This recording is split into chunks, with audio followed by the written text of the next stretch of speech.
হবে প্রায় 4 থেকে 5 হাজার মেহনতি শ্রমিক যারা এই পেশার সাথে জড়িত, তারা এখানে সমাবেত হবেন আমাদের ধানের শীষের প্রার্থীর প্রতি সমর্থন জ্ঞাপনের জন্য। এই প্রোগ্রামটা আমাদের গাজীপুর এক আসনের 3 থানা মৃত্যু থানা বিএনপির প্রধান সমন্বয়ক এবং প্রার্থীর প্রধান উপদেষ্টা জনাব শওকত হোসেন শওকত ভাইয়ের উদ্যোগে আমরা এই অনুষ্ঠানটি আয়োজন করতে পেরেছি। বিশেষ করে এই প্রোগ্রামটি চাইতে আমাদের সমিতির সভাপতি সাধারণ সম্পাদক প্রহ্লাদ ভাইরা সহ বেশ কয়েকজন আমার কাছে গিয়েছিলেন এবং আপনাদের এমন একটা মেহনতি শ্রমিক ভাইদের সাথে এখনো আমি মিট করি নাই, আমার কথা হয় নাই, এতকে আমি মিট করলাম, এটা আমার কাছে মনে হয়েছে প্রার্থী হিসাবে এটা আমার একটা ব্যর্থতা ছিল। কিন্তু আপনাদের উদ্যোগের কারণে এই ধরনের মেহনতি শ্রমিক ভাইদের সাথে আমার দেখা হওয়া এবং আপনারা সম্মানিত হয়ে আমাদের প্রতি সমর্থন জ্ঞাপন করতে এসেছে, সেজন্য আমরা আপনাদের ধন্যবাদ এবং কৃতজ্ঞতা জ্ঞাপন করছি। আপনি ইতিমধ্যে জানেন মুজিবুর রহমান যে গাজীপুরের আসন থেকে আগামী 12 তারিখে জাতীয় সংসদ নির্বাচনে আমাদের বিএনপি মনোনীত ধানের শীষ প্রতীক নিয়ে প্রতিদ্বন্দ্বিতা করতে যাচ্ছে। আমাদের নির্বাচনী এলাকা আমাদের পুরাবাড়ি কাশিমপুর আসন, কালিয়াপুর উপজেলার 9টি ইউনিয়ন এবং কালিয়াপুর পুরসভার 9টি ওয়ার্ড, এই মোট 108টি ইউনিট নিয়ে আমাদের গাজীপুর এক আসন, ভোটার সংখ্যা 7,21,000, আমাদের জনসংখ্যা প্রায় 32 লক্ষ। এই সাগর সমান এই বিশাল আসনে এই জনসমুদ্রে আমরা আপনাদের মাঝে নির্বাচনী গত 60 দিন যাবৎ আমি এখানে নিরলসভাবে কাজ করেছি। কখনো আপনাদের সাথে দেখা হয়েছে, কারোর সাথে মাইকে কথা হয়েছে, কেউ বলেছেন, বা আমি 3 বার পুরাবাড়ি কাশিমপুর বাসনে এই মধ্যে বড় ওয়ার্ডে গিয়েছি, হয়তো বা কারোর সাথে দেখা হয়নি, হয়তো আমার বার্তা পৌঁছেনি।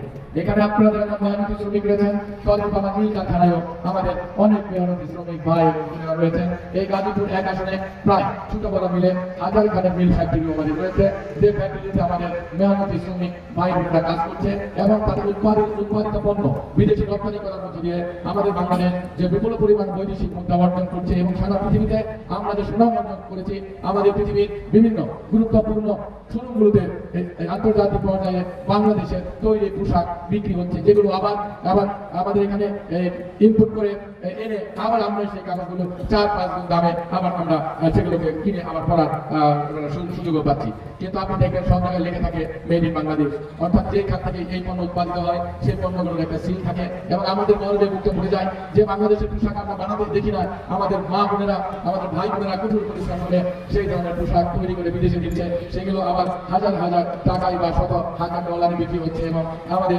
উন্নত দেশগুলো আমাদের তৈরি পোশাক করছে। এবং বাংলাদেশে প্রায় 50 লক্ষের উপরে আমাদের শ্রমিক ভাই এই মিল কারখানায় কর্মরত আছে এবং বাংলাদেশের বৈদেশিক মুদ্রা প্রায় 70% যদি আমার ভুল না হয়ে থাকে এই বৈদেশিক মুদ্রা আমরা এই গার্মেন্টস সেক্টর থেকে আমরা রপ্তানি করে আয় করছি, যে কারণে শত বিপদের মধ্যে করোনাকালীন সময়েও বাংলাদেশের অর্থনীতির বিরুদ্ধে আমরা ভেঙে পড়েনি এবং এখনো পর্যন্ত আমরা মাথা উঁচু করে পৃথিবীর বুকে দাঁড়িয়ে থাকার সুযোগ পাচ্ছি ইনশাআল্লাহ।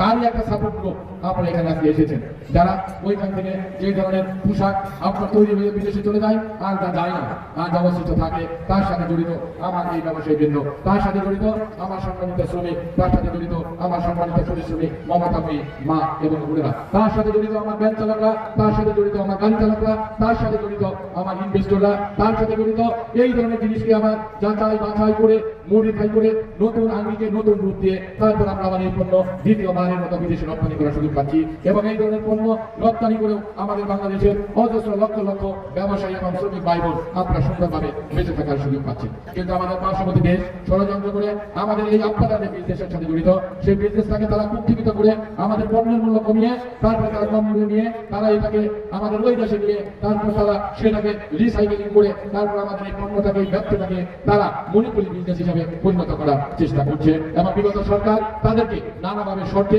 ভোট ছাড়া ক্ষমতায় থাকবে, এই কারণে তারা প্রতিবেশী রাষ্ট্রগুলোকে কখনোই এইরকম বাধা দেওয়ার মানসিক শক্তি তাদের ছিল না। একটা স্বাধীন দেশেও আমরা পরাধীনভাবে আমরা এই বাংলাদেশে আমাদের একটার পর একটা বিজনেসকে শুধু ক্ষমতায় থাকবো এই লোভের এই শর্তে আমাদের ব্যবসায়িক বাজারটাকে আমরা তাদের কাছে হারাতে বসেছিলাম। আমরা লড়াই সংগ্রাম করে আপনারা বিজয়ী হয়েছেন 2024 সালের আগস্ট মাসের 5 তারিখে ইনশাআল্লাহ। আর সেই বিজয়ের পূর্ণ পরিণতি ঘটবে আগামী 12 ফেব্রুয়ারি। আমাদের সেই ভোটের অধিকারের জন্য আমাদের প্রিয় নেত্রী বেগম খালেদা জিয়া আমাদের মা তার নিজের জীবনকে উৎসর্গ করে লড়াই সংগ্রাম করে জেল কেটে নির্যাতিত হয়ে নিজের সন্তানদের কাছ থেকে বিচ্ছিন্ন থেকে শুধু আমাদের ভালোবাসবেন, আমাদের ভালোবাসেন, আমাদের ভালোবাসতে চান, আমাদের সারা জীবন থাকতে চান না, বিদেশে তার কোনো বাড়িঘর নাই, কোনো ব্যবসা নাই, সেই মা আমাদের জন্য লড়াই করতে করতে নির্যাতিত হয়ে নিপীড়িত হয়ে তিনি বেজ্জিত হয়ে তার জীবন ত্যাগ করে আমাদের জন্য 12 তারিখটা উপহার দিয়ে গিয়েছেন। বন্ধুরা 7:30 থেকে 4:30 আগামী 12 তারিখ আমাদের ভোট দেওয়ার সুযোগ। আমরা সবাই ভোট কেন্দ্রে যাবো না ভাইরা? কি মা বোনেরা যাবেন তো ভোট কেন্দ্রে? আমি আপনাদের অনুরোধ করে যাই যে মা আমাদের জন্য জন্ম দিলেন এক মহিষী নারী বেগম খালেদা জিয়া। দেখেছেন এই নারীটার প্রতি কত অত্যাচার হয়েছে। আর মোকামে মামলার আমাদের ওই মাকে জেলে আটকে রাখা হয়েছে 6 বছর। তাকে চিকিৎসা করতে দেয় নাই, আমাদের বিদেশে নিতে দেয় নাই। যে কোনো একটা টাকা আত্মসাৎ করে নাই, 2 কোটি টাকা 8 কোটি টাকা হয়েছে। তাকে কেন জেল দেওয়া হলো? আপিল করলাম, 2 বছর বাড়িয়ে দেওয়া হলো। গাজীপুর ভাওয়াল কলেজে মায়ের জন্য সভা করতে দেয় নাই, বালুর টাক দিয়ে খালেদা জিয়াকে আটকে রাখা হয়েছে। তার স্বামীর চিঠি বিজড়িত বাড়ি থেকে এক কাপড়ে গায়ে হাত দিয়ে তাকে বের করে দেওয়া হয়েছে।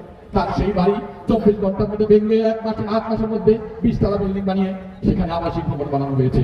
আমরা দাবি দাওয়ালের জনসভায় গিয়ে দেখেছি 4 দিন খালেদা জিয়ার গাড়ি ভেঙেছে। আমরা আপিল করলাম, 2 বছরের জায়গায় খালেদা জিয়ার সাজা বানিয়ে 5 বছর করে দেওয়া হলো। আমরা খালেদা জিয়ার চিকিৎসা করতে চেয়েছি, কিন্তু আমরা খালেদা জিয়ার উন্নত বিদেশে নিয়ে